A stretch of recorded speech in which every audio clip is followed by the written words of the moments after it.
तांबडं फूल या कथेचा आजचा शेवटचा भाग.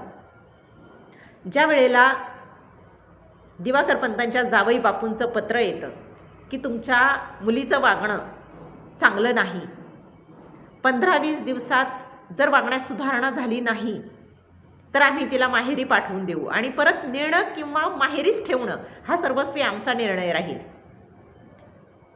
त्यावेळेला दिवाकर पंत धास्तावतात. उषाचा दीर भास्कर ज्या वेळेला घरी येतो आणि त्यांच्या गप्पांमधून ज्या वेळेला द्वारकाताईंना हे कळतं की जावई बापू जरा विक्षिप्त आहेत, त्यावेळेला आधी काळजीत असलेल्या द्वारकाताई थोड्याशा शांत होतात. त्यांना असं वाटतं जाऊ दे, विक्षिप्त जरी असले जावई बापू तरीही आपली उषा ओल्या मातीची आहे, म्हणजे अजून लहान आहे, जशी वाकवू वळवू तशी वळेल, म्हणजे जसे सासरची माणसं सांगतील त्या पद्धतीनं आपली उषा जमवून घेईल, निभावून नेईल. पण दिवाकर पंत मात्र ते धास्तावले जातात.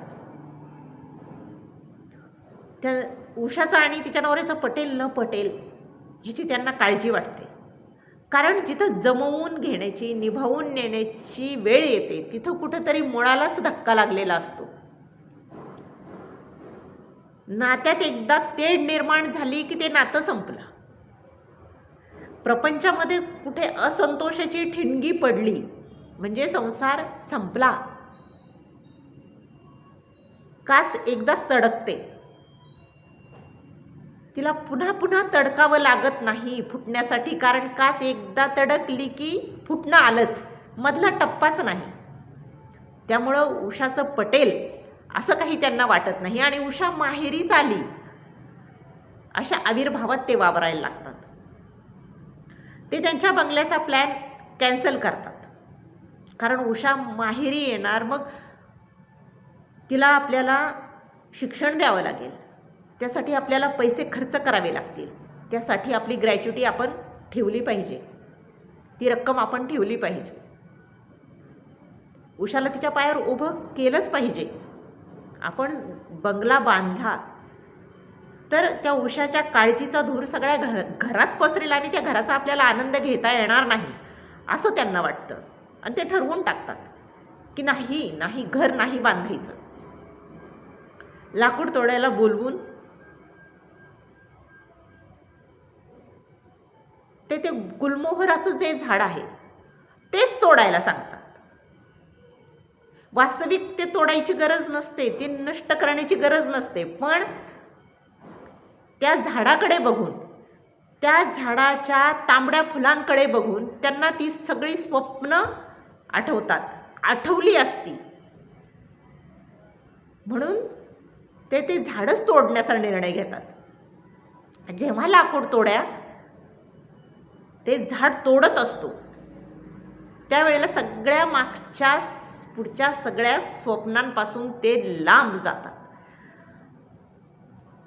जसं जसं ते झाड तुटत असतं आणि ती फुलं गळत असतात तसं तसं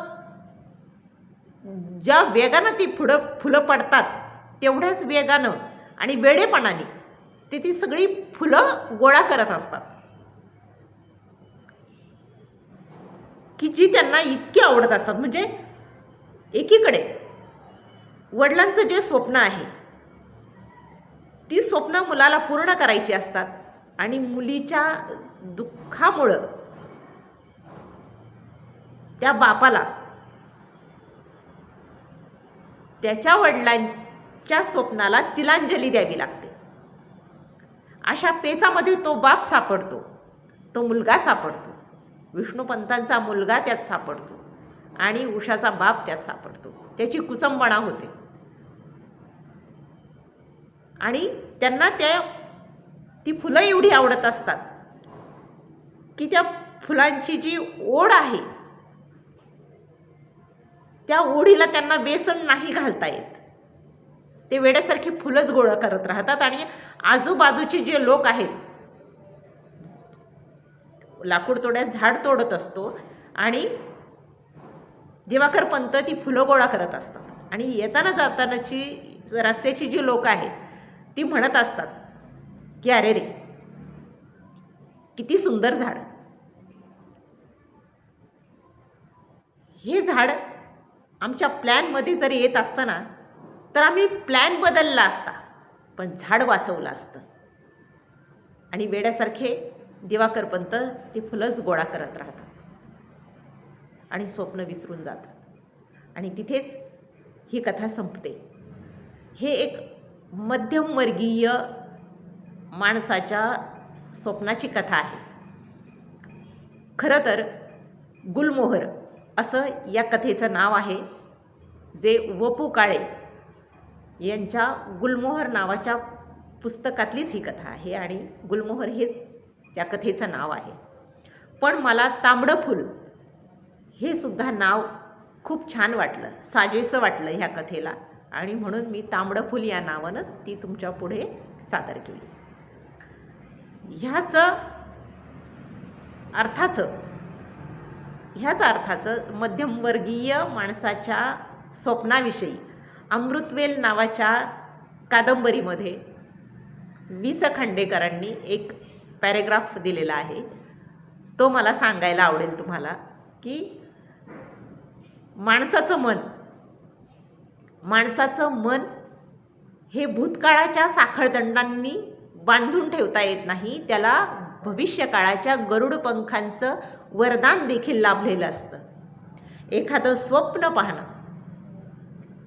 ते स्वप्न सत्यात उतरवण्यासाठी धडपड करणं, ती धडपड करताना त्या धडपडीतला आनंद लुटणं, आणि दुर्दैवानं ते स्वप्न भंग पावलं तर त्या भग्न झालेल्या स्वप्नांच्या तुकड्यांवरून रक्ताळलेल्या पायांनी परत दुसऱ्या स्वप्नांच्या मागे धावणं, हा मानवी मनाचा धर्म आहे. माणसाच्या जीवनाला अर्थ येतो तो यामुळंच. अगदी ही जी कथा आहे आणि ही जे वि स खांडेकरांचा हा पॅरेग्राफ आहे, ह्याच्यामध्ये किती साम्य आहे. म्हणजे दिवाकरपंत आधीचं स्वप्न विसरतात आणि दुसरं जे स्वप्न आहे की मुलीला शिकवायचं, आता त्या स्वप्नाच्या मागे ते धावतात.